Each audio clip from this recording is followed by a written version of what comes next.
اگر وہ کام اس نیت سے کرے گا کہ میں نے اس سے ایک انسان تیار کرنا ہے، عوام تیار کرنی ہے، پیسے کی جگہ پیسہ آئے گا اور نیکی کی جگہ نیکی آ جائے گی، یہ دو چیزیں۔ یوسف علیہ السلام میں مختصر کر کے سب کچھ بتاؤں، کوشش کروں۔ اپنے بھائیوں نے باپ سے جدا کر دیا، ہاں، اور کنویں میں پھینک دیا، یہ سب آپ کو پتا ہے۔ لیکن اب ایک وقت آیا وزیر خزانہ بنا تھا۔ میں آخر پہ جا رہا ہوں، یہاں سے ایک سبق ہے۔ تو ان کے ایک بھائی کو چوری کا الزام لگایا، تو یہ اپنے باپ کے پاس گئے، باقی بھائی، انہوں نے کہا کہ ہمارے بھائی نے چوری کی ہے۔ حضرت یعقوب علیہ السلام، ہاں، انہوں نے کیا کیا؟ انہوں نے ایک چٹھی لکھی، انہیں نہیں پتا تھا آگے یوسف ہے وزیر خزانہ۔ انہوں نے کیا کہا کہ ہم نبیوں کی اولاد میں سے ہم چوری نہیں کرتے، ہاں، ہمارے اوپر ایک حال گزرا ہے، ہم پہلے ہی بڑی مصیبت میں ہیں، مصیبت میں پہلے ہی ایک امتحان کے اندر گزر رہے، میرا بیٹا گم ہو گیا، مجھ سے جدا ہو گیا۔ اور جب وہ آپ کو یاد ہوگا، جب جنگل سے بھائی واپس آئے، انہوں نے ابا سے کہا، ابا یہ جبہ سورہ یوسف کے اندر فی غیابت الجب، یہ جبہ جو ہے، فرمایا یہ ہمارے بھائی کو بھیڑیے نے کھایا ہے۔ تو باپ کو جبہ دیا، باپ تو نبی تھا، جب جبہ دیا تو باپ نے کیا کہا، یہ بھیڑیا بھی بڑا چالاک ہے، جبہ کہیں سے پھٹا نہیں۔ تو فرمایا کہ جب یوسف علیہ السلام کو حق پہنچا کہ ہم بڑے امتحان کے اندر ہیں، ہم چوری نہیں کرتے، ہمارا پہلے ہی ایک بیٹا ہم سے جدا ہو گیا ہے، ہاں، تو فرمایا یوسف علیہ السلام کی آنکھوں سے آنسو جاری ہو گئے، بہت روئے، اور فرمایا یوسف علیہ السلام اتنے خوبصورت تھے کہ ہمیشہ اپنا چہرہ پردے کے اندر رکھتے تھے، کیونکہ جب یہ گلہ لینے گئے وہاں ان کو پردہ تھا، انہوں نے پہچانا نہیں ہمارا بھائی ہے۔ تو یوسف علیہ السلام جب یہ پڑھا، رونے لگے، اللہ سے دعا کی، میرے مولا اب مجھے اجازت دے، میں ظاہر ہونا چاہتا ہوں۔ تو اللہ نے اجازت دے دی، 40 سال کے بعد اجازت دے دی، ہاں، اور کیا فرمایا، لکھا ہے یوسف علیہ السلام کے والد یعقوب علیہ السلام کو روتے روتے آنکھوں کی روشنی چلی گئی تھی، لیکن اب جب ملے یہ آپس میں، بھائی ملے، باپ ملا، باپ سے شکایت نہیں کی، کیا کہا، اصل میں نادانی کے اندر میرے بھائیوں سے غلطی ہو گئی تھی۔ صبر، تحمل کا اعلیٰ ترین چیپٹر حضرت یوسف علیہ السلام نے پیش کیا، ہاں، سب سے بہترین طریقہ صبر کا یوسف علیہ السلام نے۔ تو ایک مرتبہ اپنی اولاد نے کہا یعقوب علیہ السلام سے، ابا آپ اتنا کیوں رو رہے ہیں، آپ نے اپنی بینائی ختم کر دی۔ تو یعقوب علیہ السلام نے اپنے بچوں سے کیا کہا، میں تو اللہ کے سامنے رو رہا ہوں، آپ کو کبھی تانا تو نہیں دیا، آپ سے کبھی کچھ نہیں کہا، میں تو اللہ سے رو رہا ہوں، اللہ کے سامنے رو رہا ہوں، آپ کیوں تکلیف کے اندر ہو، میں تو اپنے اللہ سے گریہ زاری کر رہا ہوں۔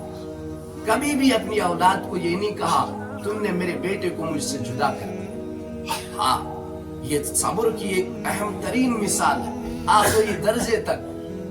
خیر، تو میرے ایمانی بھائیوں، یہ صبر اللہ رب العزت ہم سے مانگ رہا، یہ تحمل اللہ مجھے اور آپ سے مان رہا۔ گھروں کے اندر کی زندگی کے اندر اونچ نیچ ہوتی رہتی ہے، ہاں، ماں باپ کے ساتھ کبھی ہوگی، کبھی بیوی کے ساتھ ہوگی، کبھی اپنے بیٹے کے ساتھ ہوگی، ہاں، کبھی اولاد کے ساتھ ہوگی، ہاں، اور ہمارا جو جوائنٹ فیملی سسٹم ہے یہ بڑا اچھا سسٹم تھا، لیکن اب کیا ہو گیا، اس میں بھی اب بیچ میں دراریں پڑنا شروع ہو گئی، کیونکہ اللہ کے نبی کی زندگی نہیں ہے نا۔ اگر زندگی ہوتی ہمارے سامنے ہمارے سامنے تاریخ ہے کہ میں نے پہلے بھی عرض کر دیا کہ آپ صلی اللہ علیہ وسلم نے 11 اشیاء لیا.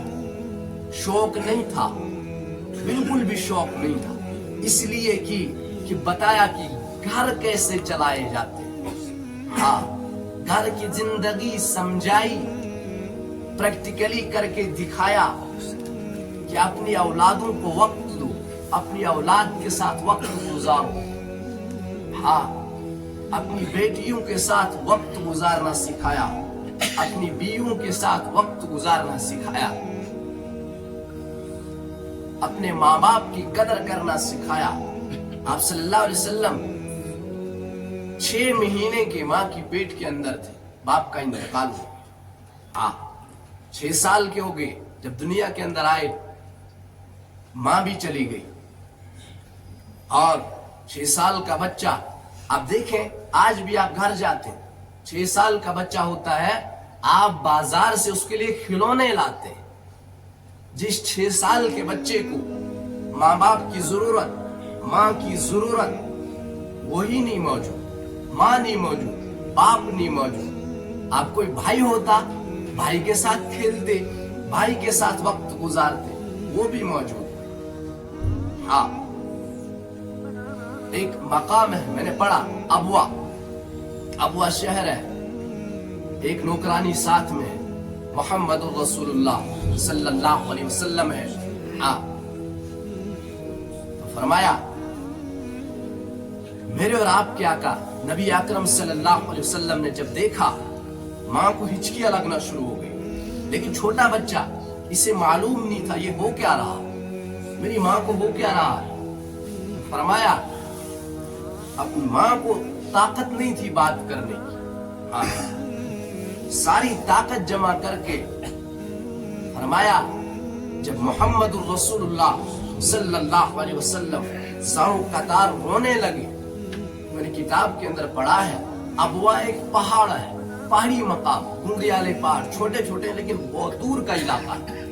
ہاں, وہاں کوئی بستی نہیں ہے, قبر کھودنے کی جگہ نہیں ہے. ہاں, فرمایا جب پوری طاقت جمع کی تو انہوں نے کیا کہا, جب آپ صلی اللہ علیہ وسلم بہت زیادہ رو رہے تھے, ماں نے جب دیکھا تو فرمایا میرے بچے تو غم نہ کر, میں ایسا بچہ پیچھے چھوڑ کے جا رہی ہوں, میں تو جا رہی ہوں جو ساری دنیا کو روشن کر دے گا. ہاں, تو فرمایا از ام آمنہ رضی اللہ تعالیٰ عنہ, فرمایا ان کا جب انتقال ہو گیا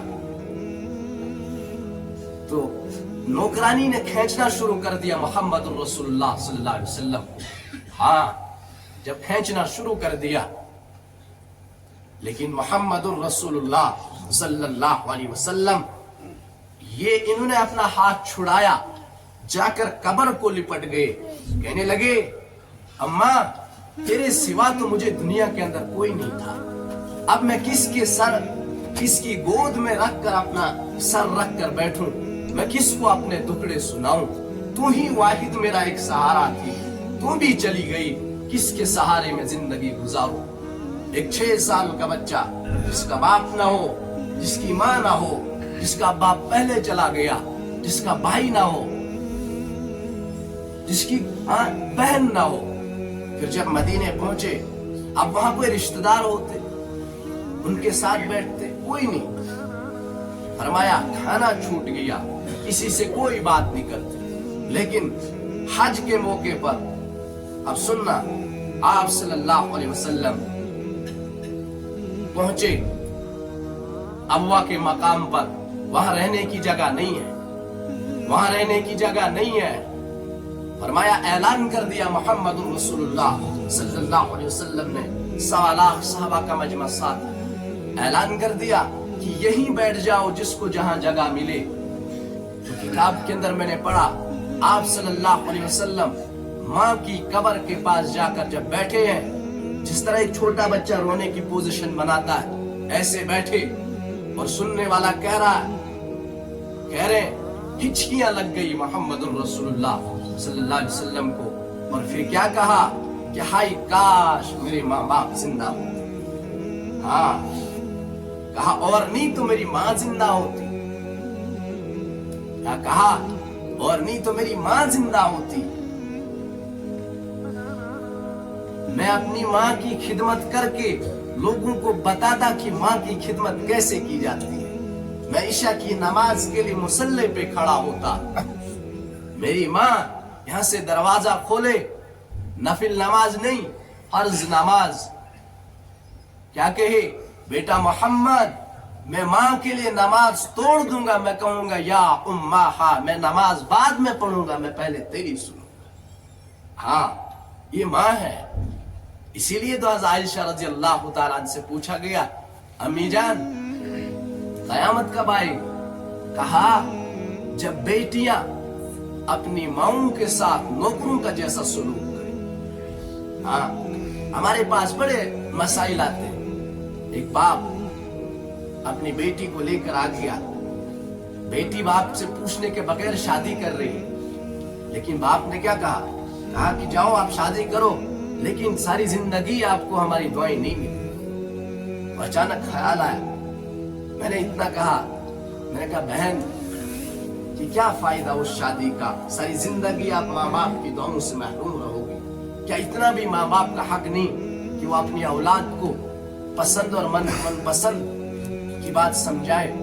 اسلام میں یہاں نوجوان بیٹھے اکثر، اسلام میں پسند کی شادی ناجائز نہیں ہے، لیکن میرے نوجوان ساتھیوں عزیزوں اس بات کو سمجھو کہ ماں باپ کی پسند کے اوپر لبیک کہو، ہاں ماں باپ کے ساتھ حامی بھرو، اس زندگی کے اندر سکون ہوگا، اس کے اندر ایک مزہ ہوگا۔